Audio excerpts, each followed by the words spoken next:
Hi folks, this is Richard James Assosio.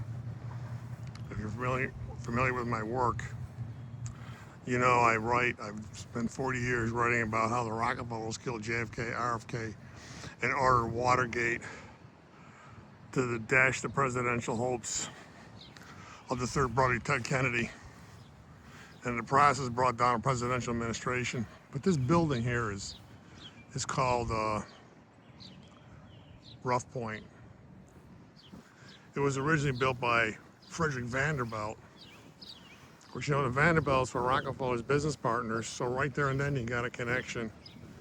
Because Vanderbilt gave Rockefeller the big deal with the railroads, the railroad rebating. He promised Rockefeller he'd give him a real discount.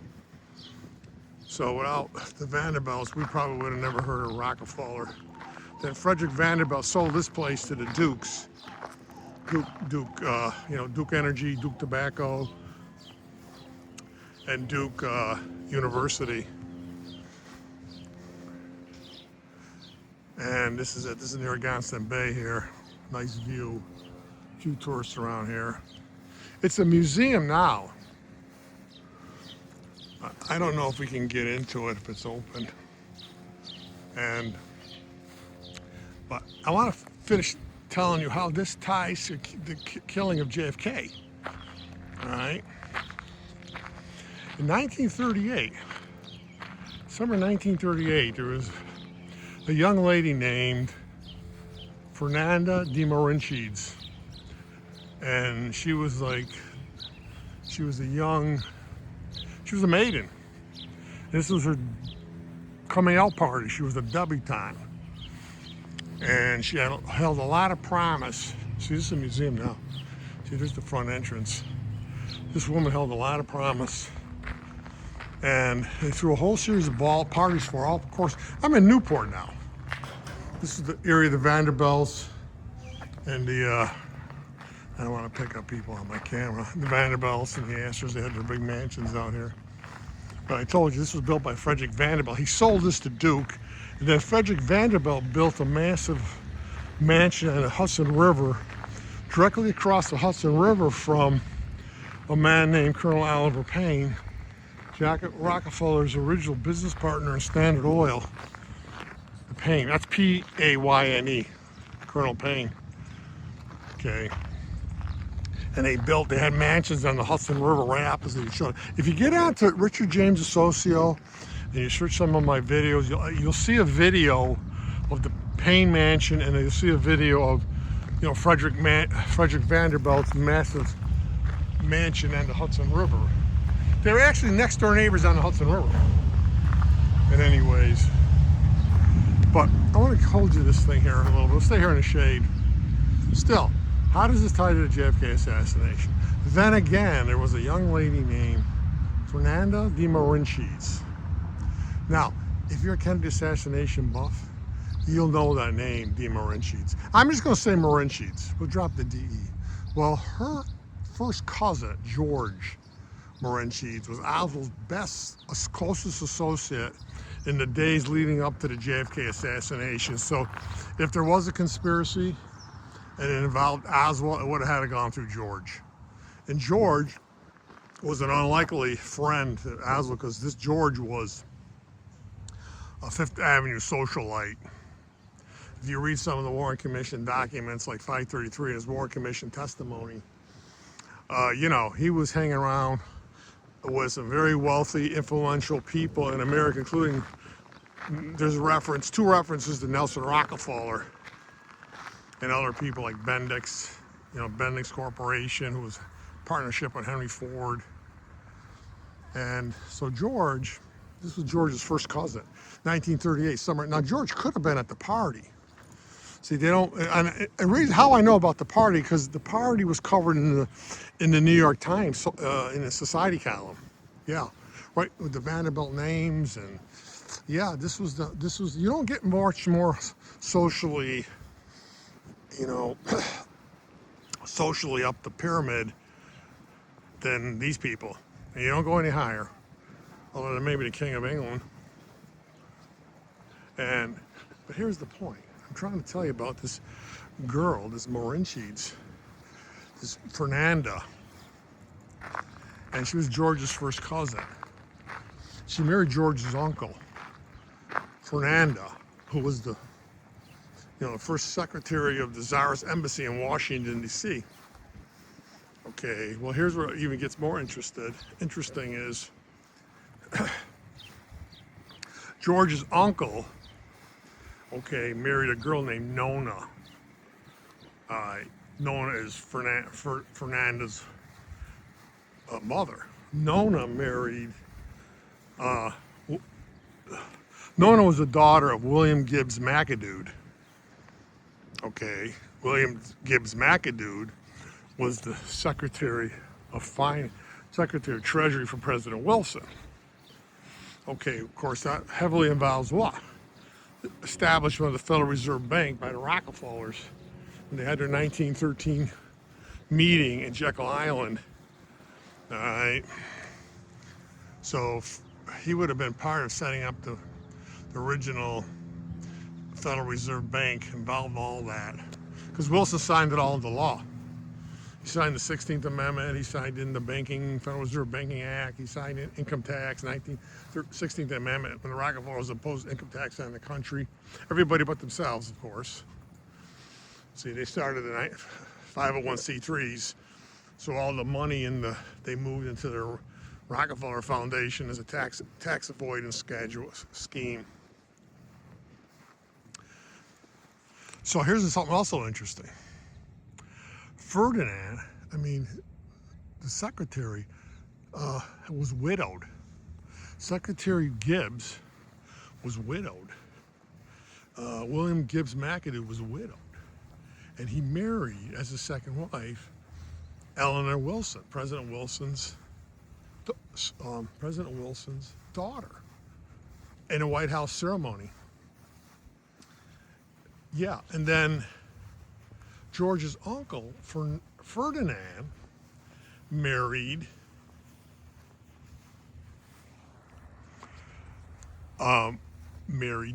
Nona.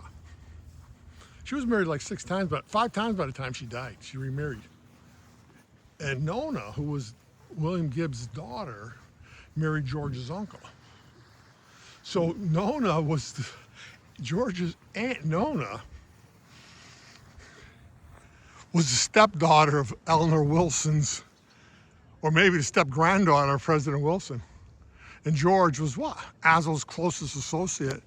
Lee Azel's closest associate in the days and months leading up to the JFK assassination. Did they tell you that in the Warren Commission? That these people were related to American presidents? So I'll give you some more view of the ocean. This is Narragansett Bay. There's a footbridge down there made out of limestone. Very pretty. So anyways, Nona and Ferdinand produced a daughter who was named Fernanda, a play on her father's name. And they had a coming out party for her, 1938. Now, why? How do I know it? Because it was in the New York Times with the Vanderbilts and the Dukes and a whole bunch of very important people. They were here in 1938. They all were assembled in this house. Of course, these debutante parties usually run for days, and everybody of social significance will hold a party. They're all holding parties for, Fernanda. These were like the kings and queens of America's corporate rich. These people, they talk about the military-industrial complex. These people owned it. They were like England kings and queens. But who was here at the party? One of the guests at the party, according to the New York Times, a young maiden named Diane Dilworth. That probably doesn't mean much to you, but to me, Kennedy assassination researchers, it means the world, because her brother, J. Richardson Dilworth, ran the family office of the Rockefellers. And he handled the personal investments of the Rockefellers as opposed to Standard Oil. Or I should say beyond the scope of Standard Oil. And here's some views of Newport. I wish I had my better camera here. see some views, some buildings over here. I'm not sure what they are. They're Gonson Bay. So Richardson Dilworth was here. Well, he might have been here too, but his sister was here.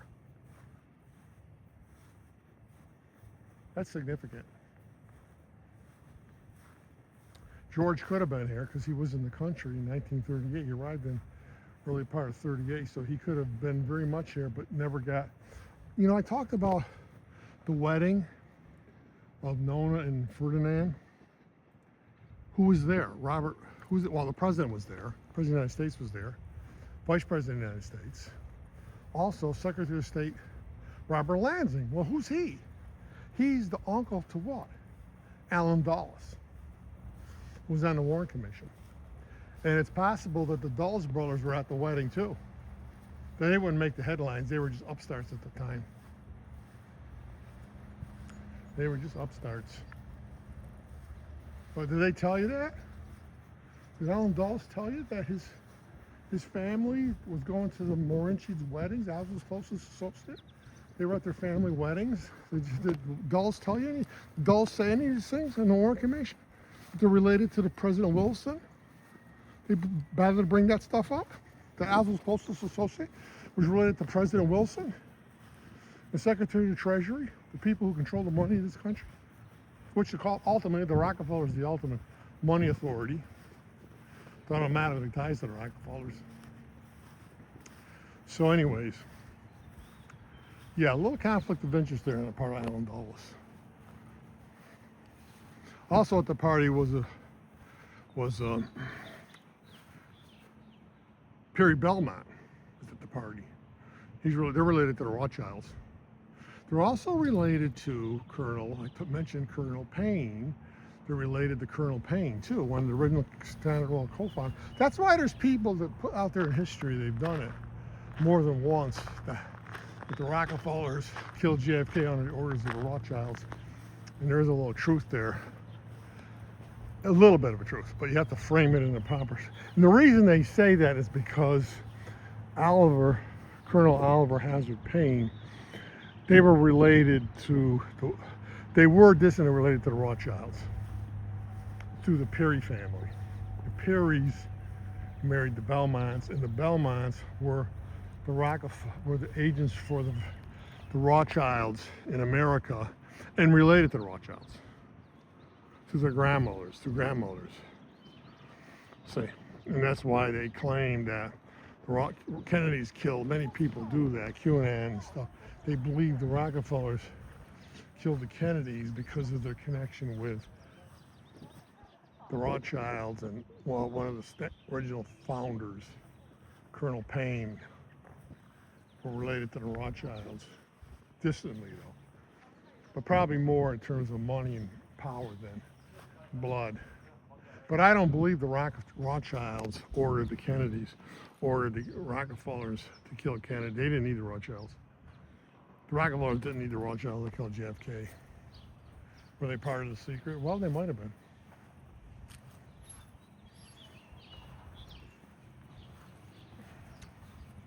Also at the party was a Payne, P-I-N-E. Well, their Boston Brahmins are related to who? Michael Payne.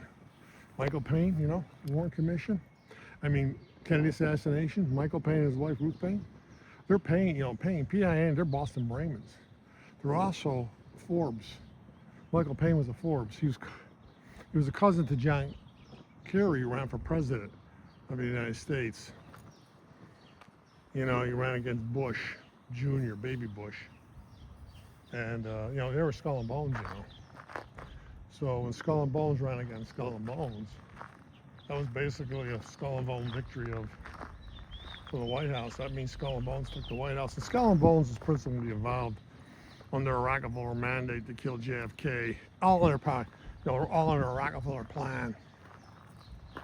And I mentioned Dilworth, right? Diane Dilworth is here at this party. Her brother ran, or would grow up to run. They were young now. They were in their 20s. They hadn't really got up into the levels of the king and queen levels yet, but they were going on their way. So they were on their way.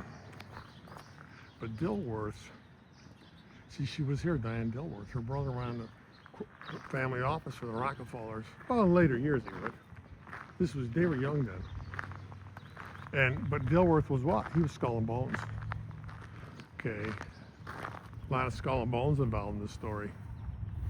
John Kerry was Skull and Bones. George Bush was Skull and Bones. You know, George Bush Sr., the old man Bush, was photographed in Dealey Plaza when Kennedy was shot he was wearing his New England preppy clothes. He was wearing his New England preppy clothes, standing in Dealey Plaza, close to Jack Ruby. And, well, they sent him down there as their junior executive to observe and report back to the home office, the family office. And Henry Lou, Skull and Bones, bought the Zapruder film. But I told you, J. Richardson Dilworth was Skull and Bones, and for like 35 years, he was a trustee of Yale University, board boss of Yale University. So we can go in this place. See? Oh, I forgot to tell you, too, about this place. This is good here, because right in the sun. Doris Duke. You know the story about Doris Duke? She murdered her boyfriend here, her secret lover. She ran him over with her car, dragged him 150 feet, and then I think what they did, I think they wrote her a parking ticket. Well, you know, it's just like the Rockefellers when they went into, Colorado, killed 200 people. They paid no penalty. I don't know if I can get in here. Hi. And nice and cool in here. Yeah, we have air conditioning. I don't want to pick up any people with this camera. You just excuse me, where you going, sir? Yeah, what do you want? You want me to leave? This is not for free. When I say, I'll pay you, don't worry about it. My credit's good. Do I look like I'm from poverty? Just, What do I owe you? Anytime I see the word here, sir, that means get out. What do I owe you? It's $25 for general admission unless you live in Newport County. No, I don't, but I'm gonna tell you something. I got credit cards. Okay. Is my credit good? Your credit's good. Thank you. Yeah, but you have to have a sticker to get past this part. Oh. Thank you. I'm sorry, I'm just doing my job. All right, folks, we gotta interrupt She's in here. there. She's in there. Anytime I hear the word sir, what do you need? What kind of line of credit? Whatever kind you want to give me. There. Okay, hold on. Sorry to be rude. I'm in the middle of a video tour. I'm sorry. I don't know what that means, but I'm talking about Doris Duke and she ran her secret lover over. actually, You want me to sign? no, I don't. I've never tapped a card before like this. Usually the customer does it. I don't want to put anybody's faces on this. Okay. Try that. Well, you want another card? No, maybe it's insert. No, that's gonna work. Do not remove. Yeah, you're good. Thank you. Just wear this tag. Sorry to be rude. That's okay. I'm just trying to do my job, you know. You're good. Just slap that somewhere and you're good to go. Thank you. Okay, folks, we're legitimate now. We're legitimate. I'm not going to put anybody's face on this camera. I'm not going to put anybody's face on this camera. This is some of this stuff here. They probably won't tell you the whole story about Doris Duke running over her secret lover. Hey, oh, I forgot to tell you. You know, Doris Duke had no ears. That's who took over her fortune. The Rockefellers. Yeah, they run her foundation, and this is the same. And this goes to a lot of the reasons the Rockefellers killed the Kennedys. They took over a lot of foundations of other people, like they took over all the Carnegie foundations. Okay, I wish I had my good camera today, but I ran out of batteries. They took over the Carnegie foundations. Look out there, all right. Look up there. Do I look like I'm from poverty? Okay. Oh, look at they're playing music. This is some of her stuff. I'm just going to get quick. This is the way Duke used to. What then again? I told you, Frederick Vanderbilt built this place.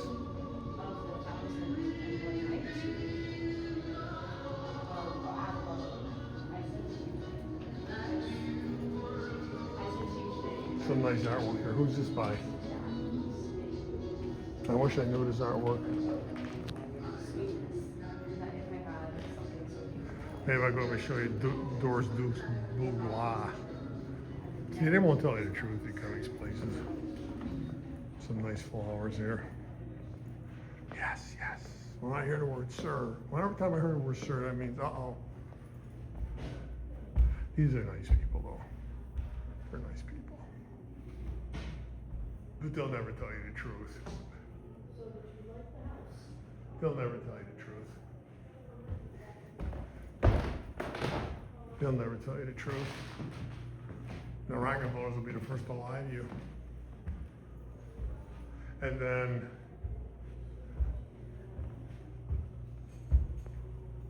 anytime I hear the word sir, it means I'm breaking the rules, right? I'm sorry, you don't need to be, sir? Whatever. I'll talk to anybody who listen to me. Okay. I'm just gonna do it quick. I say I don't think anybody's face is here. See Newport. Yeah, this is beautiful stuff. This is it. Look at this stuff. That's worth a lot of money. I'm more fragile than I look. Okay. This is where Doris Duke lived. But they won't tell you about Doris Duke. They won't tell you about the Dukes. I'll tell you about the Dukes. I'll tell you a little more story, okay? About how this party led to the Shah of Iran. You know, you listen to me, you listen to 40 years. I've been studying this stuff for 40 years. Now, how does this party tie to the Shah of Iran's? Oh, is Doris Duke's bedroom? Yes. This is where Doris Duke used to sleep. Yeah, this is some of her private stuff. Yeah, right here. From the closet of Doris Duke, see? I'm not playing you. But how does this house, how do the Dukes tie to the death of, how do they tie the Shah of Iran? There's her bathroom, gold-plated, I'm sure. I'll tell you how. This was the party. The party for Nona was, who hosted it? Mrs. James B. Duke. Okay. Well, James B. Duke owned, oh, that's Duke right here. That's Mr. Duke. See, I'm not playing you, folks. I'm not playing you. I don't play people. I don't need to. I know the truth. When you know the truth, you don't have to fake it. Nice little sitting room up here. It's nice that these people preserve this stuff.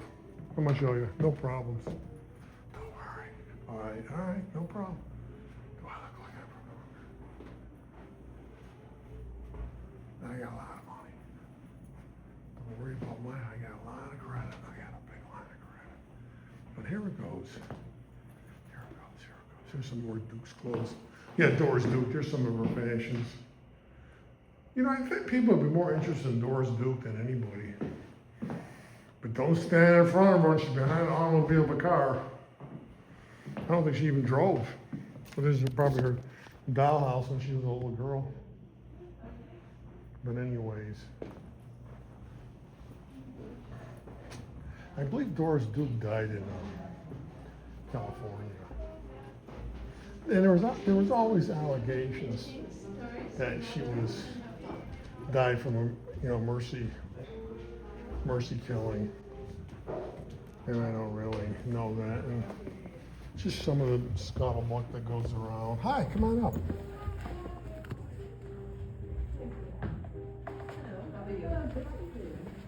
And just some of the scuttlebutt that goes around, but they humanely destroyed her. Yeah. So I'm going to tell you how this all ties to the Shah of Iran. And when the Shah of Iran tumbled, don't forget he was propped up by a corrupt government. He was put in power by a Rockefeller-backed coup in 1953. Okay, and then of course he was kicked out. They brought him back. A Rockefeller-backed coup. They brought him back, and when they brought him back, of course, they had to prop him up again, so the Rockefellers instituted death squads and torture squads which were managed by the torture squads and death squads were managed by Alan Dulles and Norman Schwarzkopf Sr., not to be confused with Norman Schwarzkopf Jr. Should walk a little slower.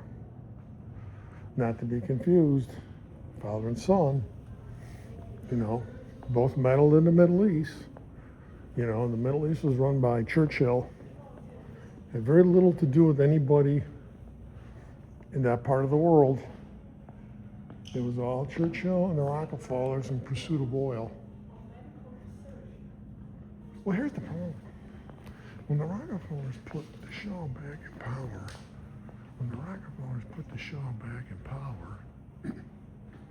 they had to set up death squads. Well, then the Shaw, 79, the Islamic Revolution, you know, 79, and he got dumped. Well, who was the first person the Shaw called for help to rescue him? You got a planet of 6 billion people. Who did the Shah call when he was teetering? He called for a lifeline. Nelson and David Rockefeller, not the CIA, not British MI6, not the President of the United States. They called Nelson and David, and Nelson got him a home in Warm Springs, Georgia, which has a huge historic tie, and more so, but I can't get into all the story. I can't get into all the history of the Roosevelts here. The Roosevelts, but I can't show you. You don't have time how they were tied in, how they got tied in with Iran and the overthrow of Mossadegh. I can't get into all that now. But Nelson Rockefeller got for the Shah a home in Warm Springs, Georgia. It was owned by Bull Calloway. Okay, Bull Calloway. I'm real limited too much. We can take pictures in here, but just can't do videos. I'm gonna go out. Thank you. All right, I gotta go before you take me down. Okay. I didn't get anybody on here. I don't think I'll get welcome back.